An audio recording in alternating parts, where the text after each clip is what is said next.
요즘 홈페이지에 저희 사역 또 주보, 교회 소식 등 여러 가지 내용들을 올리고 있는데요. 우리 계속해서 홈페이지에 관심을 가지시고 접속해서 또 사진도 보시고 또 앞으로 이제 칼럼도 이제 게시할 예정입니다. 또 유익한 칼럼들도 한번 둘러봐 주시고 우리가 말씀 나눈 게시판도 이제 계속해서 활용을 해야 되는데요.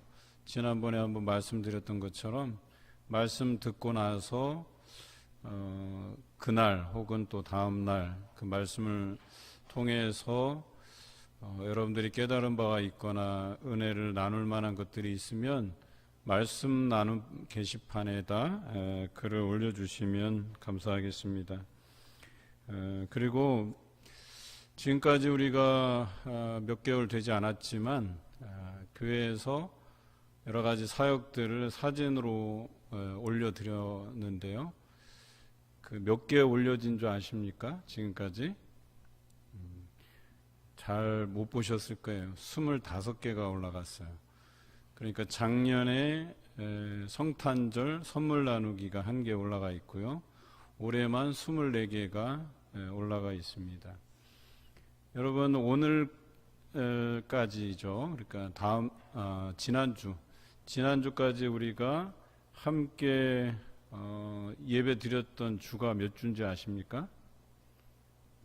24개 주가 됩니다. 그래서 24주 동안을 우리가 함께 예배 드리고 지금까지 지나왔거든요.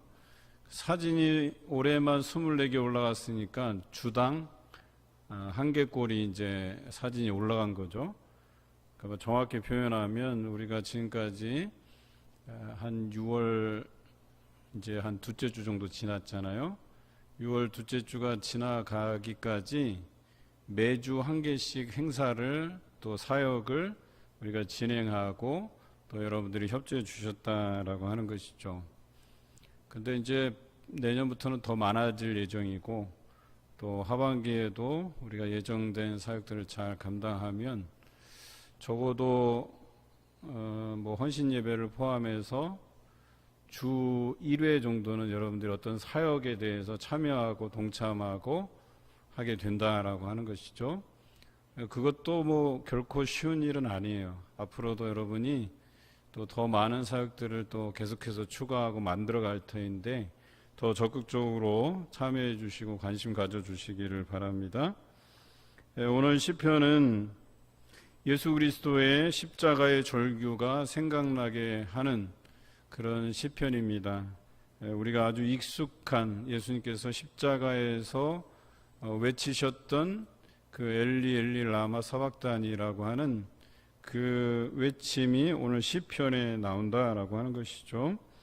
예수님께서 이 땅에 내려오셔서 하나님의 그 본체시나 그분과 동등됨을 취하지 아니하시고 이 땅에 오셔서 온갖 모욕과 순환을 당하신 후에 십자가에 죽으셨다가 3일 만에 부활하시고 또 여러 제자들에게 보여주신 후에 성령을 약속하시고 승천하셨던 사실을 우리가 잘 알고 있습니다. 특히나 십자가에서 죽으심을 통해서 온 인류를 위해서 그 처절하게 울부짖던 그 모습, 엘리 엘리 라마 사박다니, 나의 하나님 어찌하여 나를 버리셨나이까 라고 하는 이 외침이 묻어나는 시가 오늘 우리가 묵상할 시입니다. 예수 그리스도의 순환을 염두에 두고 이 시를 썼다고 우리가 가정하면 다윗의 이 영성의 깊이가 얼마나 깊은가를 우리가 한번 생각해 볼 필요가 있어요. 그러니까 앞으로 도래할 그 메시아, 그리고 구약에서 예언된 메시아 아니에요. 그리고 그 메시아가 다윗의 자손에게서 난다고 선지자들은 예언하고 있죠. 그런데 그 다윗이 그 깊은 영성적 어떤 깨달음을 통해서 이 시편을 노래한 것이 참 대단하다라고 하는 것이죠. 예수님께서 그 십자가에서 정말 왜 이 시대에 이런 하나님을 잘 섬기는, 예수님을 잘 믿고 따르는 사람들이 고난을 받아야 되고 핍박을 받아야 되고 여전히 어려움 속에서 있어야 되는가라고 하는 것을 하나님께 아뢰던 기도의 제목이기도 합니다. 여러분, 오늘 이 시의 부제가요, 여러분들 성경을 보시면 잘 드러나 있지만 아옐렛 사할, 그러니까 이걸 발음하기도 좀 어려워요. 아옐렛 샤할 이렇게 되어 있는데요, 이걸 번역하면, 물론 이 번역상에 여러 가지 문제가 있지만 많은 해석가들이 새벽의 사슴, 혹은 조금 더 극적인 의미를 부여하기 위해서 그냥 사슴이 아니고 암사슴 이렇게 해석하는 사람들도 있습니다. 그러니까 다윗이 새벽에 이 암사슴의 그 심정으로 이 노래를 하고 있다, 이런 뜻이거든요. 여러분, 사슴은요 약한 동물이에요. 그러니까 이 사슴을 잡아먹으려고 주변에서 노리는 그 짐승이 얼마나 많은지 몰라요. 그래서 암사슴의 운명은 이렇습니다. 암사슴이라고 하는 것은 새끼를 뱉다, 이런 뜻이에요. 새끼를 베고 그 무거운 몸을 가지고 밤새도록 자신을 삼킬 자를 피해서 도망 다녀야 되고 숨어 있어야 되고, 그러니까 그 밤사이에 좀 쉬고 편안히 누워 있어야 되는데, 그 밤새도록 자신을 삼키려고 하는 자에게서 벗어나기 위해서 몸부림치고 도망다니고, 그런데 오늘 이 제목처럼 새벽의 암사슴, 그 모든 어려움을 다 극복하고 새벽에 동토오는 것을 바라보는 그 암사슴의 입장에서 오늘 이 노래를 하고 있는 거예요. 그런데 여러분, 암사슴이 그 밤을 잘 보냈다고 해서 그가 안전할 수 있는가라고 우리가 질문하면 그렇지 못하다는 걸 잘 알죠. 왜? 또다시 밤은 찾아오니까. 그래서 얼마간은 그렇게 자신의 안전함을 확인할 수 있겠지만 또다시 어둠이 오게 되면 자신을 삼키려 하는 자들이 주변에 또 많이 생겨난다는 것이죠. 자신의 미래를 장담할 수 없는 그 상황에서 다윗이 노래하고 있다라고 하는 것입니다. 우리 본문 1절과 2절을 우리 함께 읽어보겠습니다. 내 하나님이여, 내 하나님이여, 어찌 나를 버리셨나이까? 어찌 나를 멀리하여 돕지 아니하시오며 내 신음소리를 듣지 아니하시나이까? 내 하나님이여, 내가 낮에도 부르짖고 밤에도 잠잠하지 아니하오나 응답하지 아니하시나이다. 새벽의 암사슴의 심정은 밤사이에도 부르짖고 또 낮사이에도 그가 편히 쉬지 못하여서 또 도울 자에게 부르짖는 그런 심정으로 다윗이 오늘 노래하고 있다라고 하는 것이죠.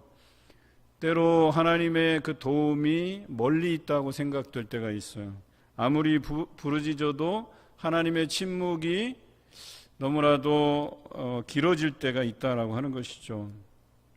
혹시 내가 버려진 것은 아닐까 하는 그런 생각이 들 때가 있다라고 하는 것이에요. 그런데 오늘 이 시인은, 즉 다윗은 이런 상황에서도 그가 고백했던 내용이 있어요. 오늘 그것이 핵심적인 내용인데요. 그 첫 번째가 3절에 기록되어 있는데 우리 함께 읽어보겠습니다. 이스라엘의 찬송 중에 계시는 주여, 주는 거룩하시니이다. 여러분, 우리를 돕지 않으시고 또 우리 기도에 응답하지 않으시는 그런 상태에 있다는 거예요. 그런데도 불구하고 여전히 다윗은 하나님은 거룩하시다, 하나님은 찬송받으실 만한 분이시다라고 노래하고 있다는 것이죠. 이 고백은요, 자신의 미래에 대해서, 앞으로 다가올 미래에 대해서 낙관적인 생각을 가지고 이 노래를 부르고 있다는 사실이에요. 내가 지금 어려운 상황에 처해 있고 하나님이 내게 대답하지 않으시고 내 기도에 응답하지 아니하시는 그런 상황에 있더라도 하나님께서는 반드시 나의 이 어려운 처지를 지나가게 하실 것이다. 또 하나님의 구원의 손길을 우리에게 경험하게 하실 것이다 라고 하는 그런 낙관적인 기대를 가지고 이 노래를 부르고 있습니다. 한번 생각해 보십시다. 예수 그리스도의 그 십자가상에서의 절규를 한번 떠올려 보십시오. 예수님께서 이 외면받으시는 것처럼 보일 수 있어요. 그리고 많은 사람들이 그 십자가에서 내가 하나님의 아들이거든 내려와 봐라, 이런 조롱거리가 되기도 하셨어요. 그런데 결과적인 내용은 어떻습니까? 그 죽음을 통해서, 그리고 다시 3일 만에 부활하심을 통해서 온 인류에게 그 구원의 길을 열어주시지 않았습니까? 즉 하나님의 그 놀라운 구원의 계획을 온 천하에 알린 사건이 되지 않았습니까? 마찬가지로 우리에게 주어지는 고난에도 그 뜻이 있고 섭리가 있다는 거예요. 그것은 하나님의 영광을 드러내시기 위한 하나의 어떤 하나님의 과정이라고 할까요? 우리는 그 과정을 겪고 있는 것일지도 모르겠다라고 하는 것입니다.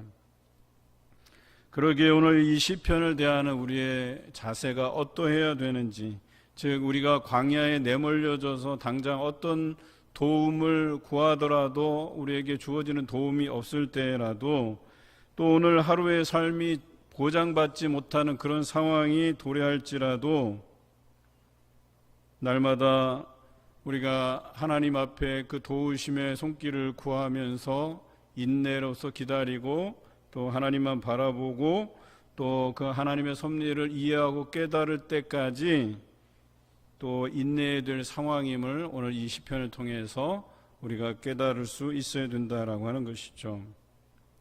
또 시인은 이렇게 고백하고 있습니다. 하나님은 나의 주시다. 나의 주는 곧 하나님뿐이시다 라고 고백하고 있는데요. 본문 10절을 우리 함께 읽어보겠습니다. 내가 날 때부터 주께 맡긴 바 되었고 모태에서 나올 때부터 주는 나의 하나님이 되셨나이다. 예, 앞서 그 고난 중에서도 하나님은 거룩하시다, 하나님은 찬송받으실 만한 분이시다, 이렇게 고백했을 뿐만 아니라 또 어떻게 고백하고 있냐면 여전히 하나님은 나의 주시다, 나의 주는 오직 하나님 한 분뿐이시다, 이렇게 고백하고 있어요. 아마 인내심이 없고 하나님의 그 섭리를 이해하지 못하는 사람이라면 뭐 나한테 이렇게 도움이 되지 않는데, 나에게 응답해 주시지 않는데 내가 뭐 하나님을 이렇게 굳이 열심히 믿을 필요가 있을까? 이렇게 생각하는 사람들도 더러 있을지 모르겠어요. 그런데 오늘 시인 이 다윗은 여전히 하나님은 나의 주님이시다, 나의 주는 오직 하나님 한 분뿐이시다, 이렇게 고백하고 있다는 사실이죠. 그런데 더더욱 이 상황에 대해서 6절에 이렇게 기록하고 있어요. 자신이 벌레같이 여김을 받았다. 사람들마다 자신을 비웃는 거예요. 어떻게 비웃냐면 고개를 절레절레 흔들면서 그래, 하나님께 의탁하니 하나님께서 구원해 주시겠지, 그를 기뻐하니 그가 너를 건지시겠지. 건지신다는 거예요? 건지시지 않는다는 얘기예요? 건지시지 않는다는 얘기예요. 고개를 절레절레 흔들면서 찌찌찌찌 하는 거예요. 아이고, 저렇게 하나님을 열심히 섬기더니만 하나님께서 답변도 안 하시고 응답도 안 하시고 구해주시지도 아니하시네 라고 생각하면서, 그래, 더 하나님을 의지해봐, 더 하나님을 기쁘게 네가 여겨봐라, 너에게 돌아오는 것은 구원이 아니라 너의 파멸일 뿐이다, 이렇게 비웃고 조롱하는 모습이다 라고 하는 것이죠. 이런 모습에도 불구하고 다윗은 그래도 나의 주는 오직 하나님 한 분뿐이시다, 이렇게 노래하고 있는 것이에요. 여러분, 이런 자신 있으십니까? 여러분에게 조롱하는 목소리로 야, 네가 백날 그렇게 기도해봐야 네 살림이 좋아지냐, 아니면 네 건강이 좋아지냐, 이렇게 비웃더라도 여러분 하나님이 나의 주시라고 고백 드릴 수 있으신가요? 오늘 다윗은 그런 고백을 드리고 있는 거예요. 사람들은 자신들의 기준으로 모든 것을 바라보게 됩니다. 특히 형세, 형국을 중요시 여겨요. 이 사람을 딱 보니까 아이고, 잘 되기는 다 글렀어요. 딱 보니까 건강한 정도를 보니까 이제 회생하기가 이제는 어려울 것 같아요. 이런 식으로 사람들은 바라본다는 거예요. 형세, 형국을 중요하게 생각하는 거예요. 이 사람 사업을 크게 망했는데 이제 재기하기 어려울 것 같아. 여러분, 이런 이야기는 우리가 흔히 듣는 이야기예요. 그런데 과연 이런 이야기를 들으면서도 우리는 나의 주는 오직 하나님 한 분뿐이시다라고 고백드릴 수 있느냐라고 하는 거예요. 사람들은 이렇게 판단합니다. 이런 형국, 형세를 보고 이제는 재기가 불가능하다.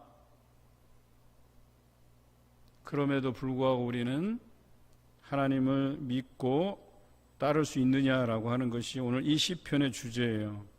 다윗은 따른다라고 고백하고 있는 겁니다. 그런 조롱이 나에게 와도 나는 하나님을 따른다라고 하는 것이에요. 그렇습니다. 하나님은 다윗의 이 고백처럼 우리를 결코 버리시는 분이 아니시다라고 하는 것을 믿으시기 바랍니다. 제 친구의 동생 중에 제가 몇 년 전에 이 친구의 동생 소식을 들었어요. 근데 이 친구하고 그 친구의 형님은 이제 다른 교회 출석을 하고 이 친구의 동생이 이제 제가 다니는 교회에 출석을 했거든요. 불과 저랑 나이가 별로 차이가 안 나요. 그런데 이 친구가 조금 이게 침도 좀 많이 흘리고 말도 굉장히 어눌하게 하는 친구예요. 많은 사람들에게 놀림을 받는 친구예요. 그래서 많은 사람들이 그냥 동정을 해요. 얘가 뭐가 되겠어? 얘가 뭐 이대로 커도 뭐 사람 구실이나 제대로 하면서 살겠어? 라고 하는 생각이 지배적이었던 친구예요. 말도 어눌하게 하다 보니까 아주 밀접하게 친한 사람이 아니면 그 친구가 얘기하는 것을 잘 듣기가 어려워요. 그래도 제가 친구 동생이었기 때문에 잘 보살펴 주기는 했어요. 그리고 그 친구의 이야기를 제가 잘 알아듣는 편이에요. 뭐라고 어눌하게 얘기하면 제가 그걸 통역해 줘요. 이렇게 같이 모임 안에서 아, 얘가 지금 이렇게 얘기하고 있다고 이렇게 해줄 정도였었어요. 그런데 이 친구도 사람이잖아요. 그러니까 자기를 보는 그 시선에 대해서 알고 있는 거예요. 그러니까 속상한 거예요. 답답한 거예요. 또 자신과 그렇게 어울려주고 함께 대화하려고 하는 사람이 잘 없었어요. 또 이렇게 옷도 허름하게 입고 다니고 거기다 침까지 좀 흘려가면서 얘기하니까. 그런데 이 친구가 어느 날 교회에 와서 그 강대상 앞에 엎드려서 그 강대상을 잡고 막 울면서 기도하는 모습을 봤어요. 한두 번이 아니에요. 그러니까 속상할 때마다 하나님 앞에 찾아와서 기도하는 거예요. 뭐라고 기도하는지도 몰라요. 뭐라고 하긴 하는데, 그리고 분명히 울며 부르짖는 기도를 하긴 하는데, 그렇게 그 친구와 헤어진 게 제가 아마 한 91년도인 것 같아요. 제가 그 교회를 떠나와서 이제 교육전도사로 21살 때부터 이제 전도사를 시작하면서 그때 이후로 소식을 듣지 못하다가 우리 친구의 아버님이 이제 장례가 나서 갔다가 그 친구를 만나게 되고 제가 우연치 않게 그 동생 안부를 물었더니 너무 잘 산다는 거예요. 결혼해서 가장으로서 또 과거의 그 모습이 상상이 안 될 정도로 잘 산다는 거예요. 또 아버지가 물려준 땅이 있어서 그 지역이 동탄 신도시 개발할 때 수용이 되면서 돈도 어마어마하게 벌었어요. 그래서 굳이 일하지 않고도 먹고 살만한데 또 직장도 있고 한 가정을 꾸리고 그렇게 살아간다는 소식을 듣고 나니까 야, 그렇구나. 하나님이 결코 버리시지 않는구나. 누구든 그 상황들이 사람이 판단할 때는 이 사람이 정말 사람 구실이나 할 수 있을까? 이렇게 생각하는 그 사람도 하나님께서 붙드시니까 한 가정을 이루고 떳떳하게 또 직장을 가진 자로서 살아갈 수 있었다라고 하는 것이죠. 저는 이것이 우리가 포기하지 않는다면 우리 하나님께서 우리를 절대 포기하는 법이 없으시기 때문에 하나님이 우리를 붙드시고 구원해 주시는 그 경험을 반드시 해갈 수 있다라고 하는 사실을 믿으시기 바랍니다.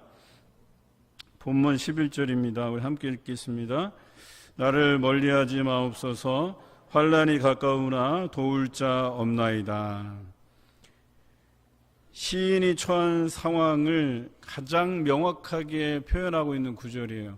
환난이 다가왔어요. 그런데 내가 도움을 구할 자가 주변에 아무도 없다라고 하는 거예요. 여러분, 이런 경험을 해보신 적 있으세요? 곤란한 지경에 빠졌어요. 그런데 나를 도울 자가 없어요. 내가 손 벌려서 좀 도와달라고 할 만한 사람이 없는 지경에 처해 보셨어요? 정말 난감하지 않습니까? 그런데도 불구하고 다윗은 그런 상황에서도 하나님께 나를 멀리하지 마옵소서라고 기도하고 있어요. 하나님이 아니시면 나를 도울 자가 없다고 하면서 나는 오직 하나님만 바라보겠노라고 이야기하고 있어요. 시인을 괴롭게 하는 이들을 어떻게 묘사하고 있냐면, 오늘 본문에 보면 바산의 힘센 황소가, 또 입을 벌려 찢는 사자가, 또한 개들이, 또 들소가, 이런 표현으로 아주 사나운 짐승들이, 혹은 굉장히 집요하고 물어뜯는 어떤 들개들처럼 자신을 향해서 달라들고 있다라고 하는 것이죠. 그래서 그는 이렇게 표현하고 있습니다. 주변에 이런 적들이 넘쳐나는 바람에 내 이 입술이, 내 혀가 천장에 붙어버렸고 손과 발이 꽁꽁 묶였고, 그리고 대적들은 옷을 서로 가지기 위해서 서로 제비 뽑으며 비아냥거리고 있다라고 본문 12절부터 18절까지 노래하고 있습니다. 여러분, 이 상황 굉장히 익숙하지 않습니까? 예수님께서 이런 상황을 당하셨습니다. 책찍질 당하시고, 또 그 책찍질이 보통 책찍이 아니었잖아요. 철 조각이 박힌, 그래서 그것이 책찍질 할 때마다 그 철 조각이 이 살에 박혀서 살점이 떨어져 나가는 그런 고통을 당하신 것 아니겠어요? 그런데 대적들은 뭐예요? 그렇게 책찍질하면서 예수님의 옷을 제비 뽑아서 누가 나누어 가질까를 그렇게 희덕거리면서 비아냥거리면서 조롱하면서 그들이 의논한 것 아니겠습니까? 오늘 이런 모습을 시인이 고백해내고 있는 거예요. 얼마나 처절한 상황인지를 그가 고백해내고 있는 것이죠.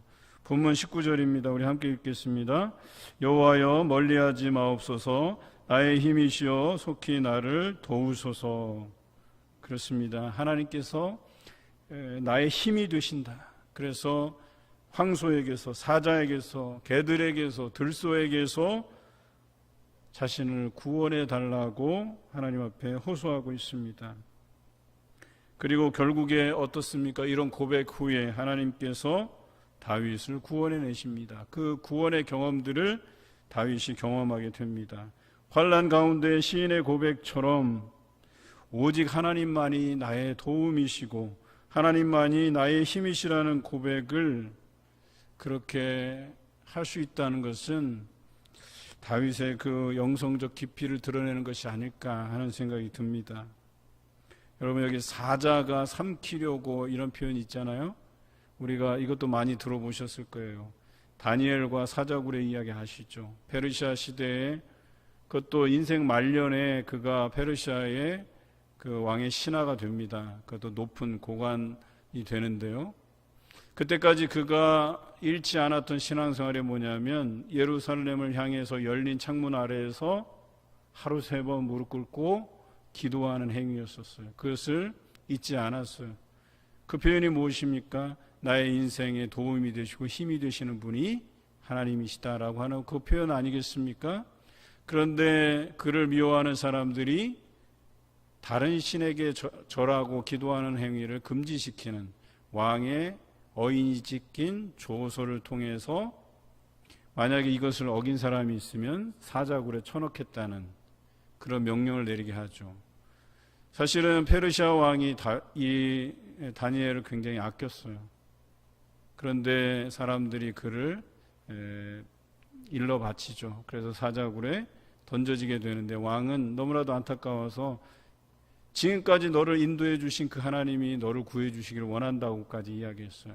그런데 어떻게 했습니까? 도우시는 천사를 통해서 사자의 입을 막아버렸다라고 하는 거예요. 그렇습니다. 하나님께 도움을 구하잖아요. 그러면 하나님이 나의 힘이 되셔서 사자의 입을 봉하는 역사가 일어나는 거예요.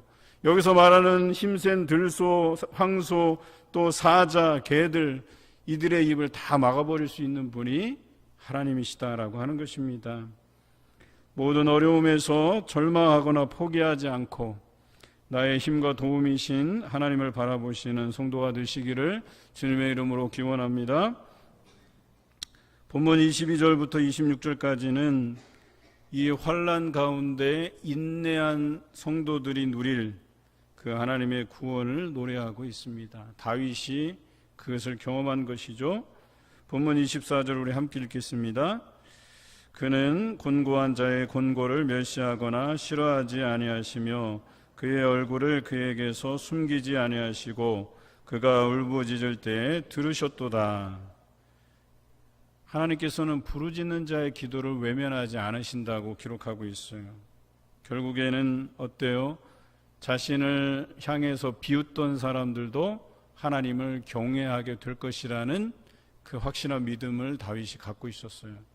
저들이 비록 나를 벌레같이 여기고 나를 비웃으며 고개를 절레절레 흔들면서 결코 하나님이 너를 향해서 응답하시지 않을 것이다 라고까지 했지만, 그렇게 이야기한 자들도 하나님의 살아계신 역사를 경험하게 될 것이고 하나님을 두려워하고 존경하게 될 것이다 라고 그는 노래하고 있는 것입니다. 하나님께서 그의 서원을 갚으시겠다고 그는 확실히 믿고 있는 것이죠. 여러분, 이런 믿음이 우리에게 있어야 됩니다.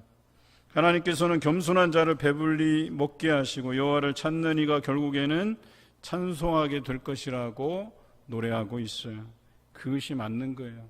하나님은 결코 그들을 외면하시지 않으십니다.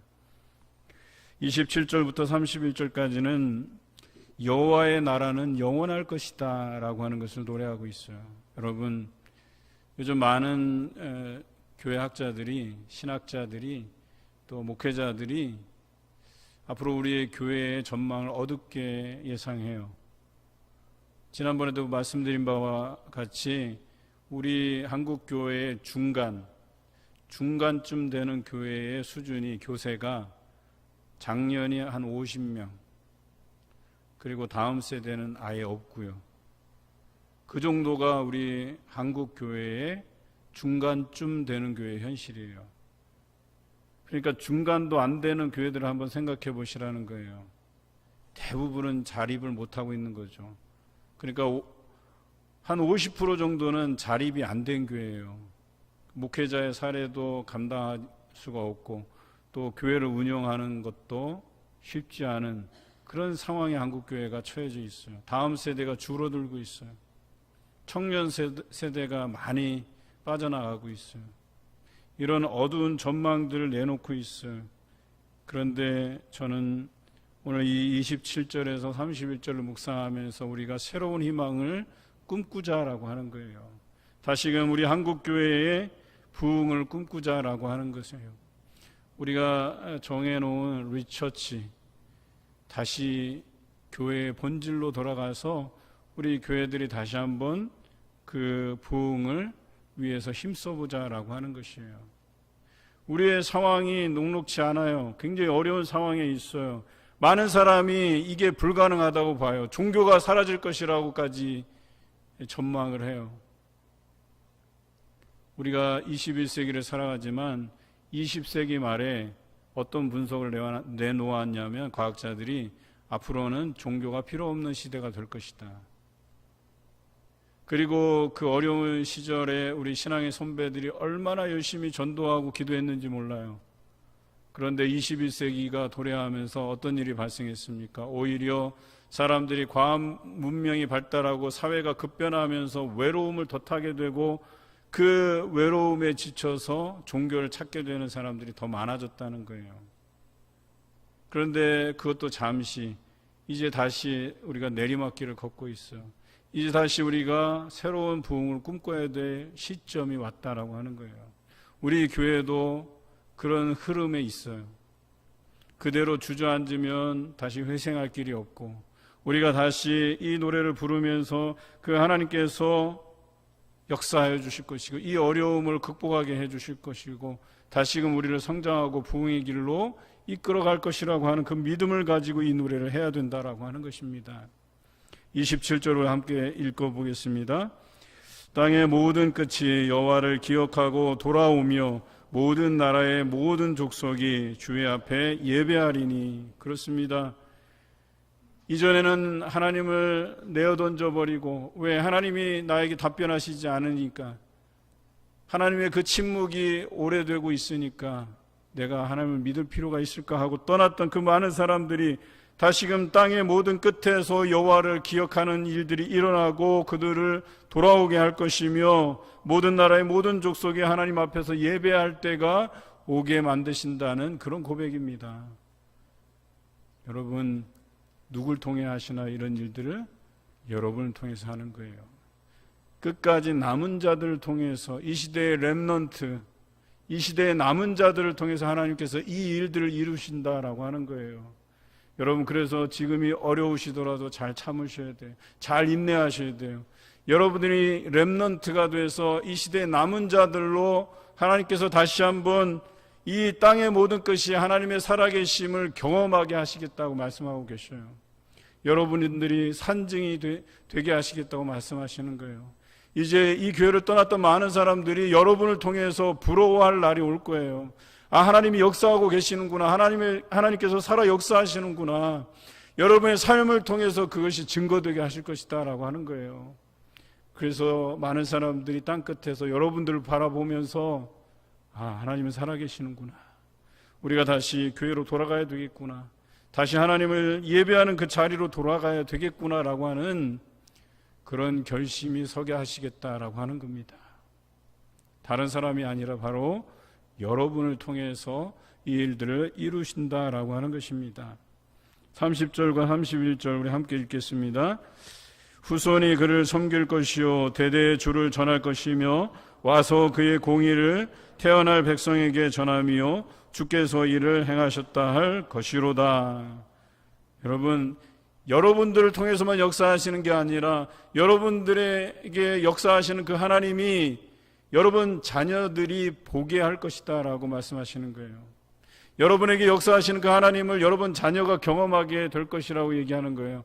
우리가 이렇게 된 것이 다 하나님의 은혜였구나 라고 하는 것을 여러분들 자녀들이 알게 되고, 여러분들 자녀들이 또 가정을 이루고 그 자녀의 자녀들에게 이 일에 된 것이 다 하나님의 은혜였다라고 하는 것을 가르치게 될 것이라고 성경은 기록하고 있어요. 그래서 자손 천대까지 이 일들이 이어질 것이고 그들에게 예비된 복을 하나님께서 허락해 주신다고 성경은 기록하고 있어요. 하나님의 영을 우리의 후손에게 부어주셔서 우리 후손이 강성하게 될 것이라고 성경은 약속하고 있습니다.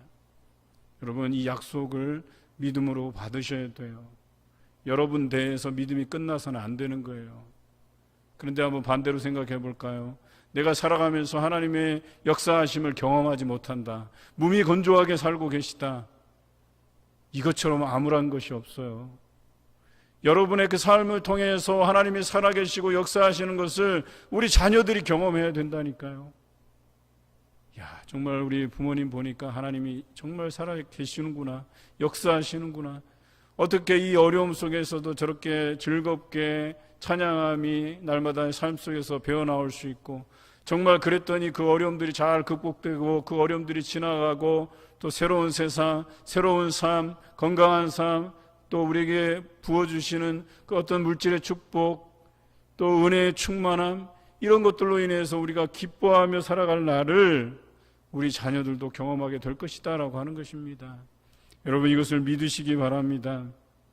우리 오늘날의 삶에 이런 하나님의 임재가 경험되지 못한다면 이건 정말 암울한 거예요. 희망이 없는 거예요.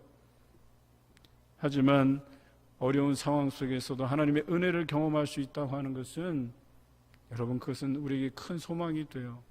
자녀에게 뿐만 아니라 자손 천대까지 그 복이, 그 약속의 말씀이 이어질 것이다 라고 약속해 주십니다. 여러분, 고난이라고 하는 것은요, 하나님의 놀라운 임재를 경험할 수 있는 도구예요. 이런 말씀 많이 들어보셨죠? 고난은 포장된 복이라고.